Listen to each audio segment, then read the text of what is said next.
Bom dia, mais uma manhã com Deus, priorizando a palavra de Deus. E nesta manhã do dia 2 de março, nós vamos meditar de Josué, do capítulo 7 ao capítulo 9. E que a paz do Senhor encha o teu coração nesta manhã. Capítulo 7 é a primeira derrota dos israelitas, já com a promessa da vitória. Então, isso vai ser muito significativo. Veja só. Mas os israelitas violaram as instruções a respeito das coisas separadas para o Senhor. Um homem chamado Acã roubou alguma delas e a ira do Senhor se acendeu contra os israelitas. Acã era filho de Carme, filho de Zirri e filho de Zerá, da tribo de Judá. Josué enviou a Jericó alguns dos seus homens para espionar a cidade de Ai, a leste de Betel, perto de Bet-Avém. Subam e espionem a terra, disse ele. Quando voltarem, disseram a Josué, não é necessário que todo o povo suba até lá. Basta mandar 2 ou 3 mil guerreiros, homens, para atacarem Ai. Uma vez que eles são poucos, para que não canse todo o povo. É desnecessário. Pois bem, portanto subiram apenas cerca de 3 mil guerreiros, mas eles fugiram diante dos homens de Ai, que o perseguiram desde o portão da cidade até as pedreiras.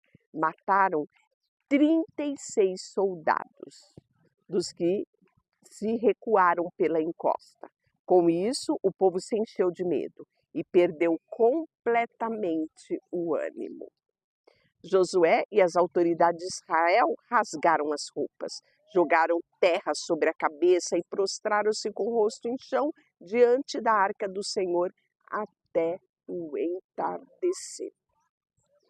Então Josué chamou o Senhor soberano para que fizesse atravessar o Jordão e nos entregar aos amorreus, antes que tivéssemos nos comentado em ficar do outro lado do rio. Senhor, o que posso dizer agora que Israel fugiu dos seus inimigos?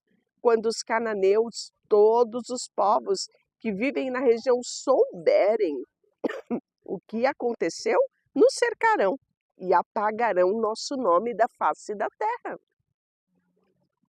Mas o Senhor disse a Josué, levante-se, porque você está prostrado com o rosto no chão. Israel pecou e quebrou a minha aliança, roubou algum dos objetos que eu ordenei que fosse separado para mim. E não apenas os roubou, mas também mentiu a respeito dos objetos e os escondeu no meio dos seus pertences. Por isso, os israelitas foram derrotados e fugiram dos seus inimigos. Agora Israel foi separado para a destruição. Não permanecerei mais com vocês, a menos que eliminem do meio aquilo que foi separado para que fosse destruído. Levante-se e ordene ao povo que se purifique, a fim de preparar para amanhã. Por isso é que o Senhor nosso Deus, o Deus de Israel, diz, ó Israel, há coisas separadas para vocês, escondidas entre o vosso meio. Vocês não serão capazes de vencer os seus inimigos enquanto não removerem do meio de vós esses objetos. Apresente-se amanhã cedo, uma tribo por vez, e o Senhor mostrará qual é a tribo culpada. Imagine aqui o coração do povo, o burburinho que foi no meio do povo. Quem será o culpado? Qual é a tribo que vai receber essa culpa? Mas, pela manhã, apresentaram-se, né? Logo cedo, na manhã seguinte, Josué reuniu Israel, de acordo com as suas tribos. E a tribo de Judá foi a escolhida. Os clãs de Judá vieram à frente e os clãs de Zera foi escolhido. A família de Zerá vieram à frente e a família de Zimri foi escolhida. Cada homem da família de Zimri foi trazido à frente. Está afunilando, né? Pois bem, Acã, filho de Carme, filho de Zim, filho de Zerá, da tribo de Judá, foi escolhido. Então Josué disse a Acã: meu filho, dê glória e louvor ao Senhor Deus de Israel. Confesse e conte-me o que você fez. Não esconda de mim. Acã respondeu: de fato, pequei contra o Senhor, o Deus de Israel. E foi isso o que eu fiz. Entre os despojos vi uma bela capa babilônica, cerca de 2,5 kg de prata e uma barra de ouro, com um pouco mais de meio quilo. E eu os desejei tanto que os tomei para mim. Então escondi-os no chão, debaixo da minha tenda, com a prata por baixo. Josué mandou alguns homens fazerem a busca lá na tenda dele. E tiraram os objetos da tenda e os levaram a Josué. E todo Israel, depois de colocarem no chão, na presença do Senhor. Então Josué e todos os israelitas tomaram Acã, filho de Zerá, a prata, a capa, a barra de ouro, todos os filhos, filhas, bois, jumentos, ovelhas, tenda e tudo que lhe pertencia, e levaram para o vale de Arcó. Josué disse a Acã: porque você trouxe desgraça sobre nós. Agora o Senhor trará desgraça sobre você. E todo o povo apedrejou Acã e sua família e queimou os corpos. Ergueram sobre Acã um grande monte de pedras, que continua lá até os dias de hoje. Por isso, desde então, aquele lugar é chamado de Vale de Arcor. Com isso, a ira ardente do Senhor se apagou. Triste esse episódio, não é? É. Só que o povo precisava saber quão fiel eles precisariam ser às ordenanças de Deus. Que de Deus nada esconde. Acã nos mostra isso. Podemos esconder de homens, de governantes, de pai, de mãe, de marido, mas de Deus nada se esconde. Ele vê o nosso interior, o nosso pensamento. Eu costumo dizer que ele nos conhece melhor do que nós mesmos. Pois bem, agora os israelitas vão novamente à guerra e desta vez vão derrotar a cidade de Ai. Veja só, capítulo 8, o Senhor disse a Josué: não tenha medo nem desanime, peguem todos os homens de guerra e avance contra Ai, pois eu lhes entregarei o rei de Ai, seu povo e a sua terra. Vocês o destruirá como destruiu Jericó e o seu rei, e desta vez poderão ficar com os despojos e os animais. Preparem uma emboscada atrás da cidade. Então, cada guerra tinha sua peculiaridade. Em Jericó, cidade que se tornou maldita, não poderiam levar os despojos. Aqui já, na cidade de Ai, Deus liberou para que eles pegassem sim os despojos. E aí, Josué, todos os homens de guerra partiram para atacar Ai. Olha que coisa interessante, Josué era um guerreiro e ele vai para a guerra junto com o povo. E aí, desta vez, porém, poderão ficar com os despojos e os animais. Preparem a emboscada atrás da cidade. E aí, Josué e todos os homens de guerra partiram para atacar Ai. Josué escolheu 30.000 de seus melhores guerreiros e de noite os enviou com as seguintes ordens: armem uma emboscada por trás da cidade perto dela e preparem-se para entrar em ação. Quando o nosso exército principal atacar os homens de Ai, sairão para a luta, como fizeram antes de nós fugirmos dele. Eles nos perseguirá até que tenhamos atraído para longe da cidade, pois dirão: os israelitas estão fugindo de nós, como fizeram da outra vez. Então, enquanto corremos deles, vocês sairão da emboscada e tomarão a cidade, pois o Senhor seu Deus entregará nas nossas mãos. Ponha fogo na cidade, conforme o Senhor ordenou. Essas são as minhas ordens. Josué os enviou e eles foram ao lugar da emboscada entre Betel, ao lado oeste de Ai, Josué, porém, passou a noite com o povo no acampamento. E no dia seguinte, logo cedo, Josué passou a revista na tropa e partiu para Ai, acompanhado dos líderes de Israel. Todos os homens de guerra que estavam com Josué se aproximaram da cidade e acamparam ao norte de Ai, onde Josué enviou cerca de 5.000 homens para esperarem escondidos entre Betel e Ai, do lado oeste da cidade. E o exército principal se posicionou ao norte da cidade. E o grupo da emboscada oeste, Josué, por sua vez, passou a noite no meio do vale. Pois bem, quando o rei de Ai viu que os israelitas do outro lado do vale, ele e seu exército se apresentaram e saíram bem cedo para os atacarem no lugar onde avistava o vale do Jordão. Não sabia, porém, que havia uma emboscada lá atrás da cidade. Josué e o exército de Israel fugiram em direção ao deserto, como se estivessem derrotados. Todos os homens da cidade foram chamados para persegui-lo e com isso foram atraídos para longe da cidade. Não restou um só homem em Ai.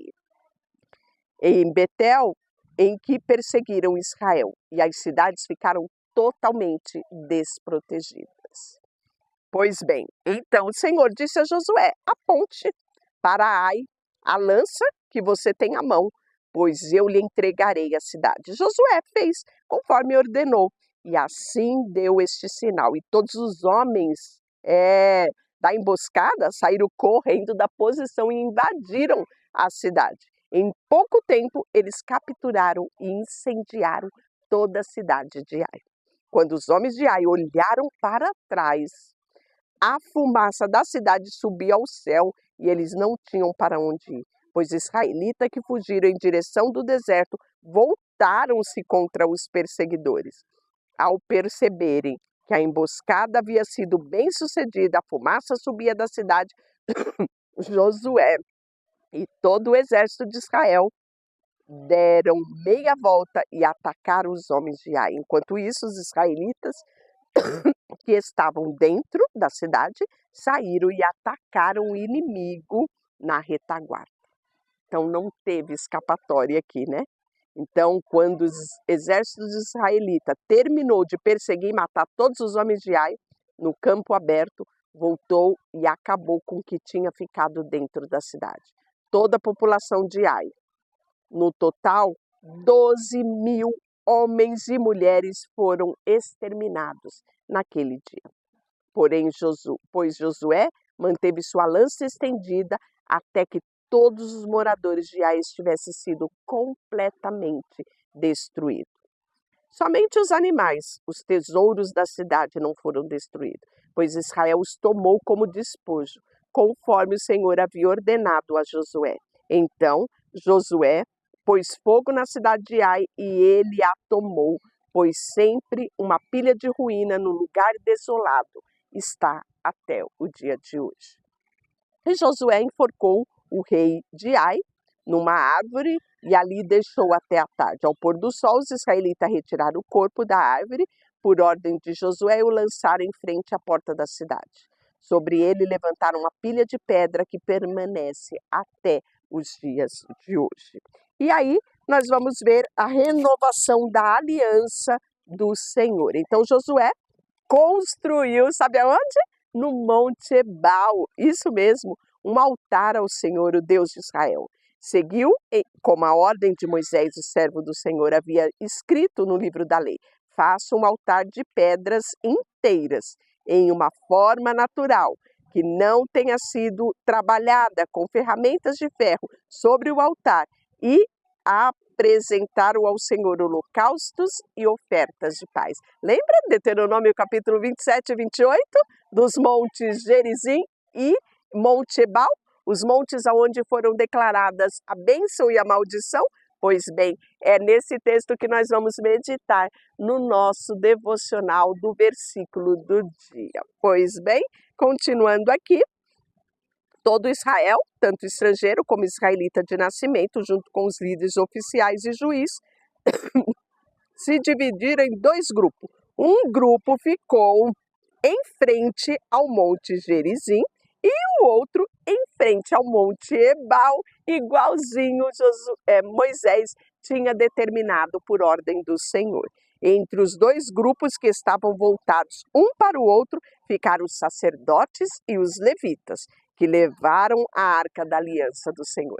Então, aqui no capítulo 8, não é? Nós vimos o cumprimento daquilo que Deus determinou lá em Deuteronômio 27 e 28, né? Que vai falar sobre as bênçãos e maldições, e que quando eles entrassem na terra, eles deveriam fazer esse memorial, fazer este ato. Eu até disse lá que aqui parecia mais um teatro, e isso tinha o objetivo de trazer muito fresco ali, ó, muito recente para o povo, né? Tudo aquilo que Deus já tinha dito. A atitude deles geraria bênção ou maldição, dependendo do nível de obediência que eles teriam. E num momento muito específico, após a grande vitória que eles tiveram sobre o exército de Ai, né? Então, em seguida, Josué leu todas as bênçãos e maldições que Moisés havia escrito no livro da lei. Cada palavra em ordem de Moisés foi lida por toda a comunidade de Israel, incluindo as mulheres, crianças, estrangeiros que viviam entre eles. Então, todo mundo, não ficou ninguém para trás, até mesmo as crianças estavam ali, todas prontas, representando maldição e representando bênção no Monte Gerizim e no Monte Ebal. E ali, né, foram proferidas. E aí, o capítulo 9, nós temos um outro fato muito curioso. Um outro fato que trouxe muito problema para Israel, que foram os gibeonitas, que enganaram Israel. Pois bem, veja só, todos os reis do oeste do Rio Jordão souberam o que havia acontecido com os reis hititas, os amorreus, os cananeus, ferezeus, heveus, jebuseus. Todo mundo ficava sabendo que, local após local, Israel derrotava os seus inimigos. E aí, contudo, quando os habitantes de Gibeon souberam que Josué tinha feito com Jericó e Ai, usaram a astúcia para se salvar. Enviaram mensageiros a Josué, que carregaram os jumentos com sacos gastos, vasilhas de couro velha e rachadas. Os mensageiros calçaram sandálias gastas, remendaram suas roupas esparrapadas, usaram os pães secos e enfarelados, e quando chegaram no acampamento de Israel em Gigal, disseram a Josué e os líderes de Israel: viemos de uma terra distante para pedir que vocês façam um tratado para conosco. Os israelitas disseram a esses heveus: como podemos ter certeza que não vivem aqui por perto? Pois se for o caso, não podemos fazer tratado algum com vocês. E eles responderam: somos seus servos. Mas quem são vocês? Insistiu Josué: de onde vieram? E eles disseram: se os reis vieram de uma terra muito distante, ouvimos falar do poder do Senhor seu Deus e de tudo o que fez no Egito. Também soubemos o que ele fez aos reis amorreus, ao leste do Jordão, Seol, rei de Hebron, Og, o rei de Bazã. E aí eles foram falando, né? E aí ele fala, né? Por isso, os nossos líderes e todo o nosso povo nos instruíram: leve provisão para a viagem longa. Vão encontrar-se com os israelitas e diga que somos seus servos. Por favor, faça um tratado conosco. Estes pães que havia acabado de sair do forno quando partimos, agora você pode ver, estão secos, esfarelados. Essas vasilhas de couro eram novas quando nós as enchemos, mas agora estão rachadas. As nossas roupas e sandálias estão gastas da viagem. Olha só, os israelitas examinaram tudo aquilo que eles mostravam, mas não consultaram a Deus. É isso mesmo. E Josué fez um tratado de paz com aqueles homens. e garantiu que pouparia a vida deles e os líderes da comunidade e confirmou o acordo com juramento. Pois bem, 3 dias só depois de fazerem o tratado, os israelitas descobriram a verdade. Qual é a verdade? Os gibeonitas eram vizinho deles. Pois bem, partiram de imediato àquela direção. E em 3 dias chegaram às cidades dos gibeonitas, chamado de Gibeon Quefira. Olhe só que decepção, não é?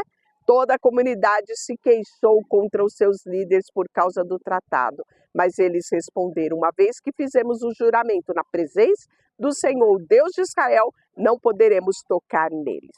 Temos que deixá-los viver, pois se quebrarmos o juramento, a ira divina cairá sobre nós. Que eles vivam. Assim os israelitas os colocaram para cortar lenha e carregar água para toda a comunidade de acordo com a decisão dos líderes. Josué reuniu com os gibeonitas e lhe disse: por que vocês mentiram para nós? Por que fizeram o que fizeram? Olha só, né? E aí eles disseram, né? Sejam vocês amaldiçoados. De agora em diante vocês serão sempre servos e encarregados de cortar lenha e carregar água para a casa do meu Deus. Eles se reuniram e disseram, e responderam, né? Agimos desse modo porque foi anunciado a nós, os seus servos, que o Senhor, seu Deus, havia ordenado que o seu servo Moisés que desse a vocês toda essa terra e que destruísse todos os habitantes. Tememos muito por causa da nossa vida. Agora, então, em suas mãos estamos. Faça conosco o que lhe parecer bem. Assim Josué livrou os gibeonitas e não permitiu que os israelitas o matassem naquele dia. Porém, encarregou-os de cortar lenha e carregar água para toda a comunidade de Israel e para o altar do Senhor, um lugar que o Senhor escolhesse construí-lo. Isto é o que se faz até o dia de hoje. Deixa eu orar por você, Senhor, nesta manhã. Colocamos diante de Ti o nosso coração, a nossa vida, tudo que temos e tudo que somos. Em nome de Jesus, amém. E Deus te abençoe.